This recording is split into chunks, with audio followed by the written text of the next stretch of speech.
Poorna Chandraji, please go ahead. Very good evening, Mahoday. You talked about are you able to hear me? Yes, please go ahead.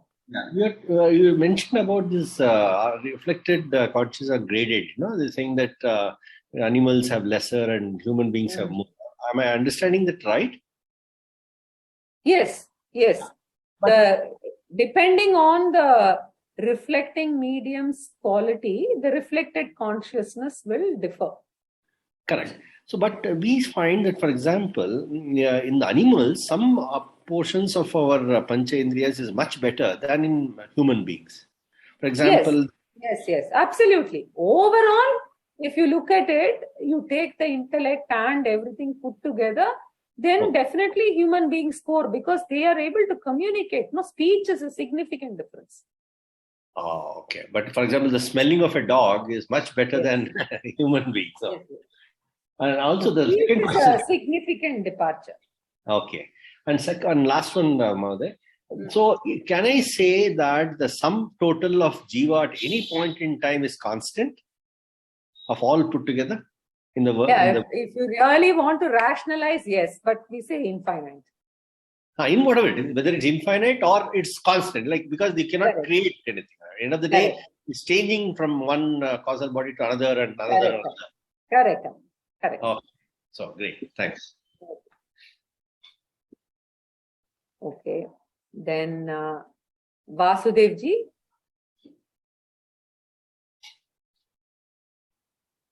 Yeah, namaste, Mahoday. Namaste. The formation of indriyas, is there a proportion there? Not in the Sukshma Shariram part, no. Sukshma Shariram only, each one is born out of only one element, right? So it is just fully that element, that's all.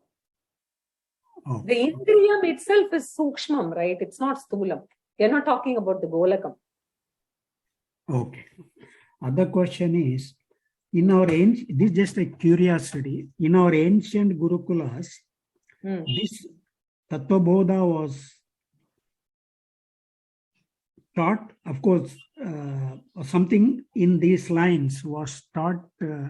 Yes. There are many texts which are similar to Tattvabodha, but Tattvabodha seems to be simple and complete in many respects. There are other books which are along these lines. So those kind of books, Prakarana Granthas, used to be taught. Because otherwise, directly teaching Gita and Upanishads, very difficult to understand. And many people make that mistake without reading this, going straight into it, because the verses don't make sense at all.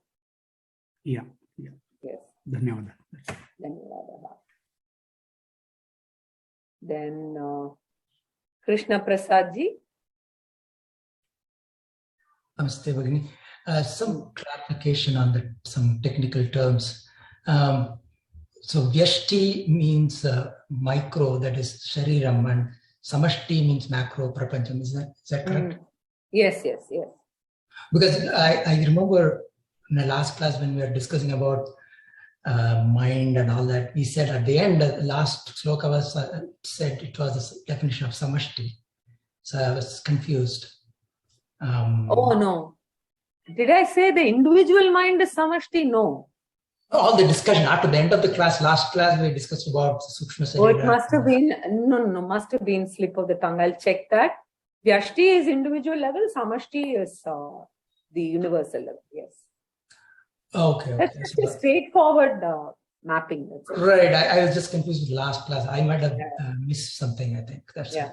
So, and then on the aspects of the Sattva, Raja, and Tamas, so I'm able to relate when there are, for a human being, yes, Sattva, Guna, Raja, Guna.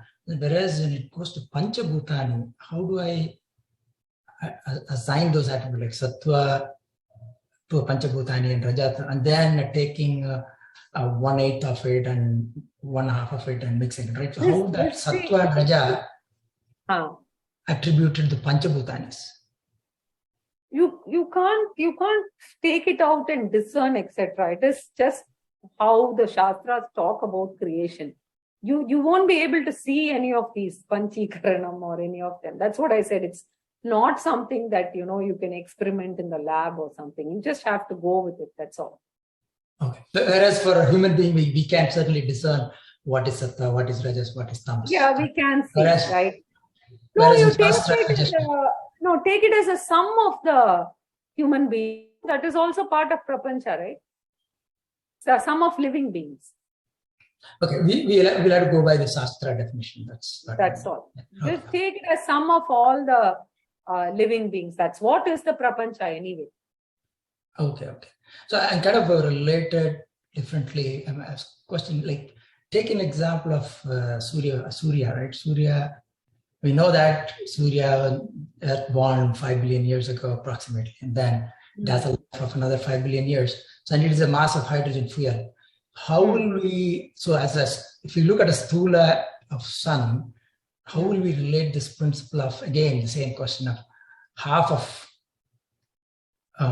whatever the akasa and 1/8 of jalam, 1/8 of agni, 1/8 of, because there's no jalam component in sun, there's no prithvi component in sun, right? How do we relate to objects outside? And prapancha has got so many stars. This is the sthula part, right? Now, yes. When you see the Agni Tattvam, which you're seeing in Surya, right? That is the Sukshma part that you're thinking when you're speaking. The Sthula part, we believe that they are also Jivas, right? All of these are Jivas, and you can see they are in a way, they are gods with a small letter G. So they also have Sharirams. And that Shariram is made up of the Panchabhutas. So it's very difficult to, extend it because we don't see any of these devatas. Okay, so we just attribute the... You have to take what is there in the Shastra. Okay. Yes. So I have one more question, if you don't mind. Go ahead. Why do we differentiate? Because Brahman, which is cannot be differentiated, at the macro and micro level as Atma and Brahman. Why do we need that differentiation when it cannot be differentiated? What do you bring? Is it just for our understanding because we are limited in our understanding, so we have to kind of make it? Actually, in some places they don't even bother to differentiate. They use the same term in some cases. Only three: Vayu, Agni, and Jalam. In Ayurveda, you only relate to Vayu, Agni, and Jalam. Akasha and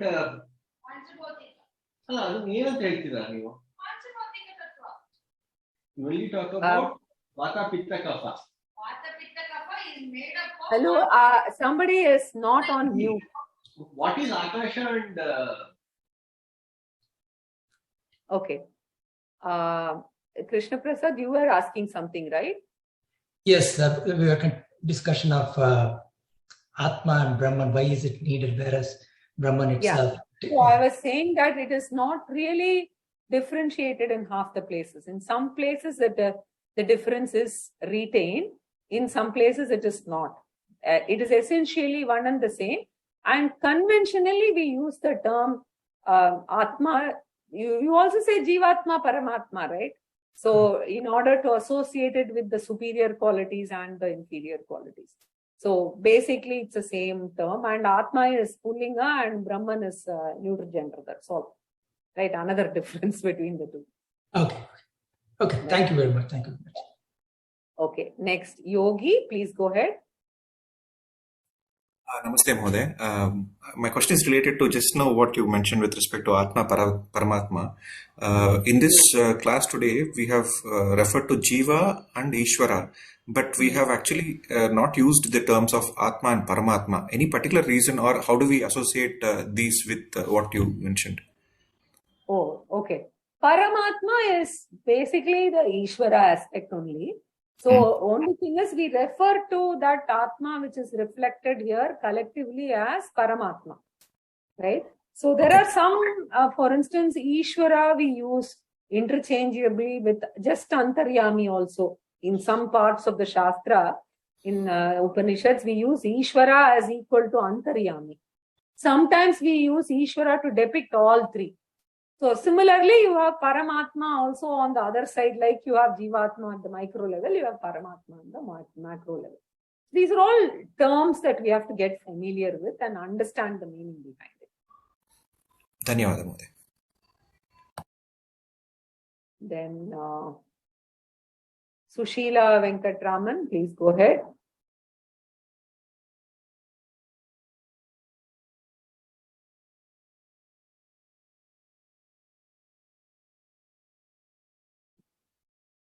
Okay. G. Venkateshwaran Mahodaya. Yes. Namaskaram, madam. This it didn't come. OC. Yeah, Sushila Bhagini, just wait. Let Mr. Venkateshwaran go ahead. Yeah, go ahead. This you mentioned OC is all pervading throughout the cosmos, and the reflected consciousness depends on the reflecting medium, and that is what is making the chaitanyam of living beings. Okay, so by the same this thing we can say the stone, the hill, all these things which are not there, which are achetanas, the reflecting property is zero. So even though original consciousness is there, they are not sentient. That means there is no reflected consciousness in them. Correct.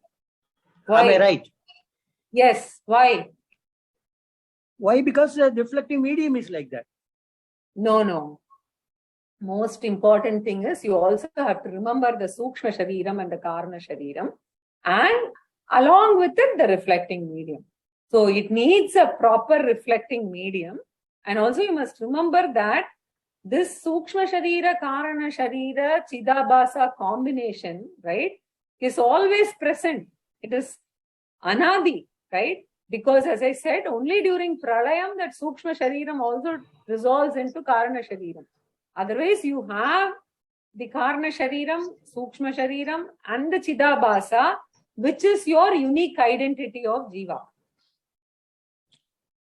And that is not manifest as in the Stula Shariram. So, in the case of all these stones and other things, the material itself is not conducive, and B, there is no Jiva associated with it.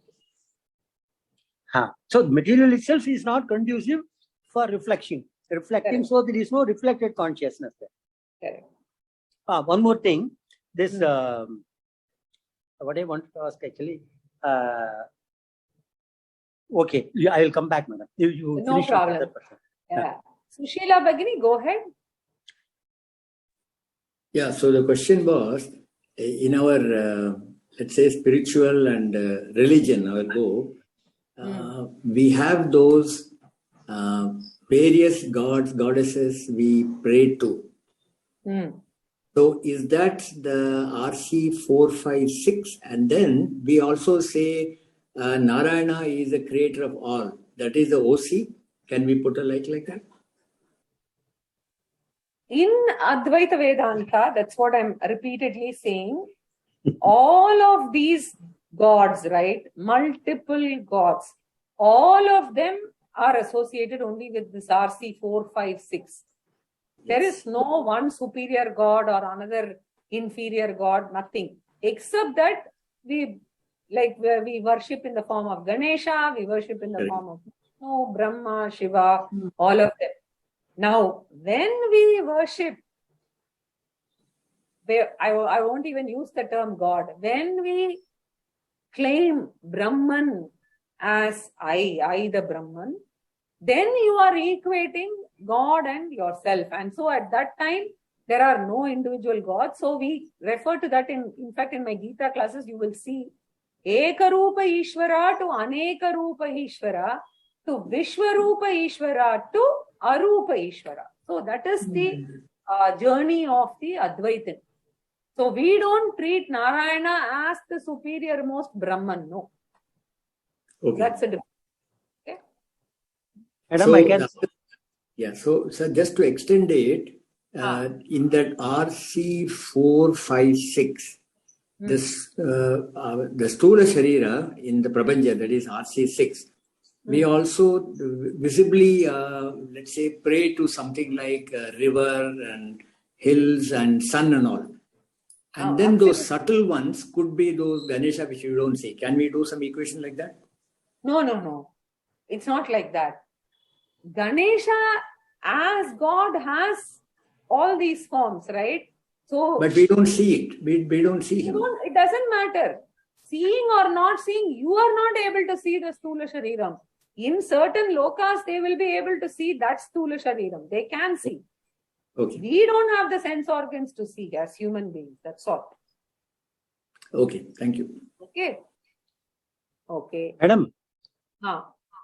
See, for example, this Vayu, it contains 78% nitrogen and 21% oxygen. How, you see, all these appear to be qualitative explanations. Nothing really you can do, work with and get a particular result. For example, Pushpaka Vimanam is talked. How it is driven? What is the force? You see, can you construct? See, whereas modern technology, science addresses these things and you can create a material. But these qualitative explanations lead us nowhere. That's my comment. You should never mix science, technology and Shastra. Shastra is, as I have repeatedly said, it is an independent pramanam, cannot be validated by anything else. And it talks about things that no other science or technology talks about. This Pushpaka Vimana and other things are all later additions which you see in Itihasas and Puranas. We are talking about the Shastras, right? The Shruti. All these what we are talking about is based on Shruti, right? So we should never mix up these two. Okay, anybody else? Chitra, please go ahead. Are you able to hear me? Yes, very well. Yeah. So first of all, I wanted to thank you for the explanation, because without this explanation, understanding is very difficult. And even after the explanation, there are very many questions coming to the mind. So, and also the question answer sessions are very useful.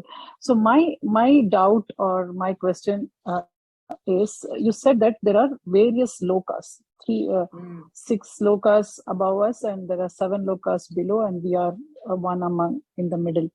So what happens when the Stula Shariram goes, and you said the Sukshma Shariram still remains.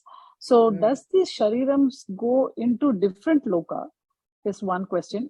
And are these lokas in the earth itself, or these lokas are outside the earth?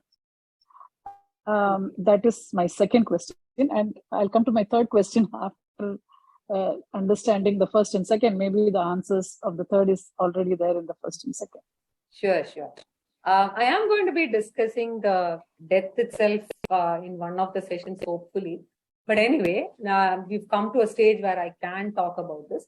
Now, death is basically the detachment of the Sukshma Shariram, Karana Shariram, and the Chidabhasa. Chidabhasa is nothing but the Sanskrit term for reflected consciousness. So these are the 3 things which detach at the time of death. Now, the Shastra says, okay, now to get to the particular area where I'm going to talk about will take you about 10 years of studies. So this is called Panchagni Vidya in Chandogya Upanishad, the portion that I'm going to now refer and speak. In the Chandogya Upanishad in Panchagni Vidya, it talks about, this is what it says. It says the next Sthula Shariram, right, is ready. How the law of karma operates, etc. We'll get into it when I'm talking about it. The next Sthula Shariram will get ready just as soon as, this is what I've understood, as soon as we return the current Sthula Shariram to the Panchabhutas, which means in our Hindu religion, generally Agni. So once you return it to Agni, the next Sthula Shariram is ready. The only difference is what the Shastra says is it's in very, very minute form. Okay, this is one. This is one aspect that you must remember. It talks about it. And then at what time it will fructify, there is a route given. It says this is where it will go to Mega, then through the rains it will come down to the earth, and from the earth through the food it will go into the male, and then from the male it will go to the female. All these descriptions are there in Panchagni Vidya, and it also talks about each of these stations cooking basically the jiva itself and getting it prepared for the next stage. So this happens, and then it gets into a body, and then it is born. This is what it talks about. Now, in which body it is born, which mother's shariram it is born, which loka it is born, all of these are governed by laws of karma. And the very important aspect is, as you said, when we say upper and lower lokas, we are talking about finer sensory perception versus grosser sensory perception, and more the higher comfort levels and lower comfort levels. So if you see, for an example, they say that in one of the lokas, I don't remember exactly, maybe it is Pitraloka or Devaloka, Swargaloka, the people, the jiva, does not suffer the birth and death pangs. They just arrive with a youthful body. They spend their entire time itself, we don't know what time scale. They spend the entire time that they are supposed to live in that place, and then they exit. No jara, mrityu, no old age, no sickness, nothing. This is what the Shastras talk about it. So this is an example. So I guess like this, if you go into details, in each loka, you would get all these. The only point that Advaita Acharya says, all these are there everywhere. These are the details. So if you are interested, you can go ahead and read all of these and go through it, or focus on Advaita. But Chandogya Upanishad itself has all this enough of discussion on death and various stations, etc. Brahma Sutra also talks a lot about it. So I hope I've given all of you some idea of what happens. Yeah. So I mean, I assume that all the lokas are in the earth itself, or it is outside the earth? We don't know, because it talks about lokas. Now, is it overlapping? Is it something totally different? We don't know, because it talks about travel, and the travel is definitely not in physical form. So it is something like energy form. So we can't even guess. We don't know. Speeds we can't guess. That's the problem. And my last question is. Strangely, the grand design by Stephen Hawking, the last line ends with, the something escapes the solar orb and it gets out. Just you must read it out of interest. So I wonder how come, they are also using such terms now. Yeah. Right? And the second last question is, like, when we like for our forefathers and these people, right? We do in our religion, we do Shraddham and all. So when we call them, like, so when the Atma leaves the Shariram and then it is going into a different loka and then it is taking a different form, then when we actually bring those people again on the day of Shraddham, how does that Atma come, or what is the significance of this? Is it only to significance to as a gratitude to remember, or is it really that the Atma you're calling or something? I just wanted to understand. Correct. So let's look at it from Karma Kanda perspective. From Karma Kanda perspective, basically there is a Pitraloka in which there are Pitras they are waiting to get to the next birth, right? So we don't know how many years, how many decades, etc. They're all there, right? So assume that some of our forefathers are there. So that's a straightforward answer. Karma Kanda says you have to take care of them every year, and during the first year you have to make sure that you do this, you do that, so that their timelines are very different from ours. Basically that monthly Shraddham that we do is, I think, a day or something for them. So we take care of it in Karma Kanda that way, saying that there are some ancestors who may still be there, so it is your job to do that, etc. So that's one way of looking at it. Gratitude is the second way of looking at it. And third, all the rituals in the Karma Kanda are meant for what we say Chitta Shuddhi. It is for the refinement of the person who is doing the karma. Because Chitta Shuddhi becomes essential for Jnana Yoga. So for that, it is definitely said that in the Grihastha Ashrama, one needs to do all the karmas that are prescribed, and only on completion of all of them at a particular stage you can take to Vanaprastha and then focus totally on Vedanta. When you focus totally on Vedanta, some of these things can be given up. That's what it says. But otherwise, as a normal Grihastha and as to serve as a role model to the next generation, you are expected to do all of this. So there are different perspectives from which you can do this. Thank you. Thank you so much. Is there anybody else? I think Prakash Swaminathan, go ahead, please.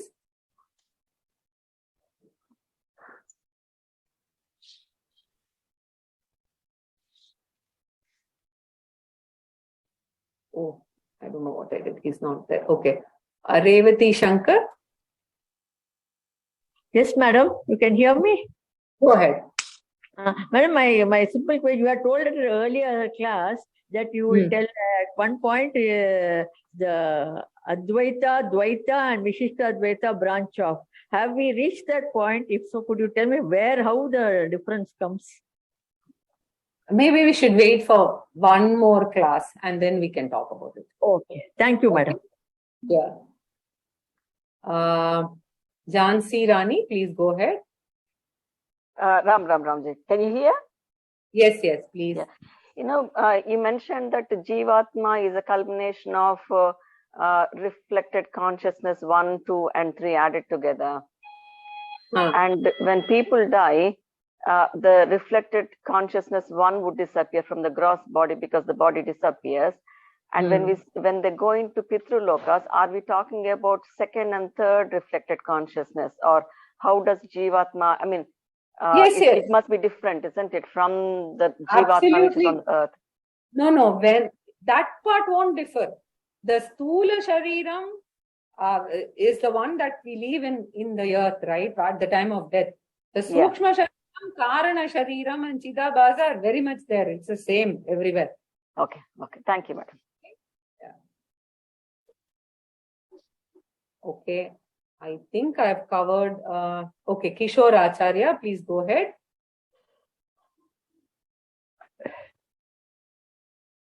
Go ahead, please.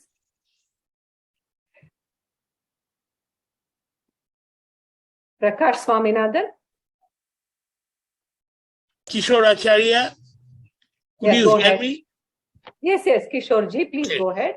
My question is this, that for the different human beings, this reflected consciousness gets reflected in the Antakarana, and this Antakarana different for different people depending on the Sattva, Rajas and Tamas. So we have various types of person.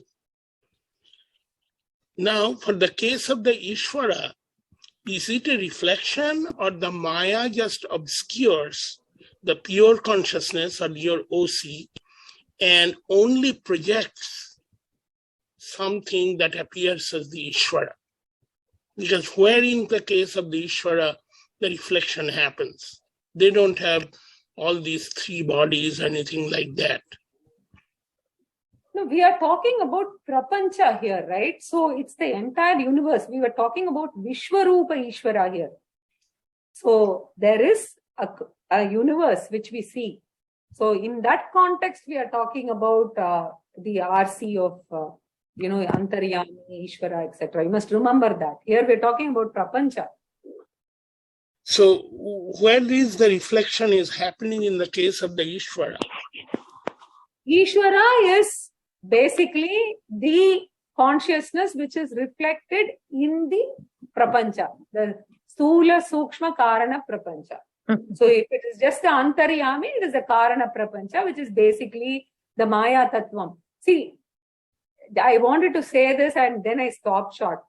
Basically in that diagram, Karana Prapancha, Karana Sharira and Maya in your mind should always remain as well. Because your Karana Shariras are part of, right, Karana Prapancha only, if you see.